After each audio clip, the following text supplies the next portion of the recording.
অবসরের কাজে আজকের রেসিপি কচু চিংড়ি। কচু চিংড়ি বানানোর জন্য প্রথমে কড়াইতে দিয়ে দেব সাদা সর্ষে, নেড়েচেড়ে হালকা করে সর্ষেটা ভেজে নেব। সর্ষে একটা দুটো ফাটতে শুরু করলে গ্যাসের ফ্লেমটা অফ করে নামিয়ে নেব। ঠান্ডা করে মিক্সির জারে দিয়ে মিহি করে গুঁড়ো করে নেব। এখন একটা জায়গায় দিয়ে দেব বেশ কিছুটা জল। অন্যদিকে কচু ছাড়িয়ে লম্বা লম্বা করে কেটে রেখেছি। ভালো করে পরিষ্কার করে ঘষে ঘষে একটু ধুয়ে নেব।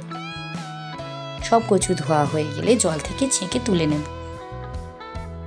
এগুলো বর্তমান কচু, আপনারা নিশ্চয়ই চেনেন অনেকেই। এবার কড়াইতে দিয়ে দেব জল। জলের মধ্যে দিয়ে দেব কেটে রাখা কচু। এবার দিয়ে দেব পরিমাণ মতো লবণ। নেড়ে চেড়ে লবণটা একটু মিশিয়ে দেব। এবার ঢেকে দিয়ে 15 মিনিট রান্না করে নেব। এখন মিক্সির জারে দিয়ে দেব আদা, রসুন, টমেটো, কাঁচা লঙ্কা, অল্প একটু জল। মিহি করে পেস্ট বানিয়ে নেব। তৈরি হয়ে গেছে। এখন 15 মিনিট পর ঢাকা খুলে কচুটা সেদ্ধ হয়েছে কি চেক করে নেব। কচুটা সেদ্ধ হতে একটু বাকি ছিল, তাই আরও 5 মিনিট সেদ্ধ করে নিয়ে একটা ছান্তার সাহায্যে এভাবে ছেঁকে তুলে নিচ্ছি। এখন এখানে 150 গ্রাম চিংড়ি মাছের মধ্যে দিয়ে দিচ্ছি পরিমাণ মতো লবণ, হলুদ।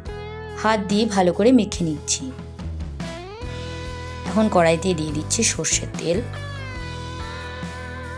তেল গরম হয়ে গেছে, একটু নেড়ে চেড়ে দেব। এবার দিয়ে দেব চিংড়ি মাছ।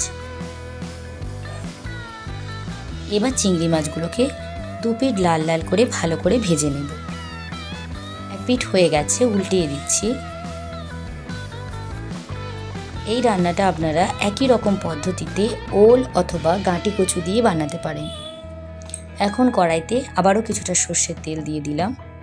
এর মধ্যে ফোড়ন দিয়ে দিলাম কালো জিরে, বেটে রাখা মশলা। এখন একটা বাটিতে দিয়ে দিলাম বেশ কিছুটা জল, হলুদ গুঁড়ো, কাশ্মীরি লঙ্কার গুঁড়ো, জিরে গুঁড়ো, ধনে গুঁড়ো। একটা চামচের সাহায্যে ভালো করে মিশিয়ে নেব। মশলাটা একটু নেড়ে চেড়ে দেব। মশলার কাঁচা গন্ধটা চলে গেলে দিয়ে দেব গুলে রাখা মশলার মিশ্রণটা। ভালো করে মিশিয়ে দেব আবার একবার। এবার ঢেকে রেখে 1 মিনিট রান্না করে নেব। 1 মিনিট পর ঢাকা খুলে দেখে নেব মশলার মধ্যে আরও একটু জলের পরিমাণ রয়ে গেছে। গ্যাসের ফ্লেমটা মিডিয়ামে দিয়ে জলটা শুকনো করে নেব। মশলা থেকে তেল ছাড়তে শুরু করলে দিয়ে দেব সেদ্ধ করে রাখা কচু। এবার ভালো করে কষিয়ে নেব। এখানে কচুটা একটু বেশিই সেদ্ধ হয়ে গেছে। এবার দিয়ে দেব পরিমাণ মতো জল। জলটা এবারে কম দেব, যেহেতু কচুটা ভালো মতো সেদ্ধ হয়ে গেছে। খুব বেশি জল লাগবে না, আর একটু গ্রেভি রেখে খাবো, তাই আমরা জলের পরিমাণটা আরও একটু দিয়েছি। যারা শুকনো শুকনো খেতে পছন্দ করবেন তারা জলের পরিমাণটা খুবই কম দেবেন। এবার দিয়ে দেব ভেজে রাখা চিংড়ি মাছ।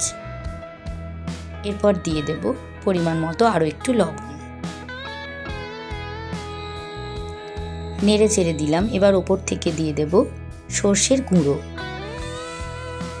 যেটা মিক্সিতে আমি গুঁড়ো করে রেখেছি শুকনো খোলায় ভেজে। এবার ঢেকে রেখে আরও 1 মিনিট রান্না করে নামিয়ে নেব। গরম ভাতের সঙ্গে পরিবেশন করলে সত্যি খুব ভালো লাগে। ভিডিওটি ভালো লাগলে অবশ্যই একটা লাইক করবেন।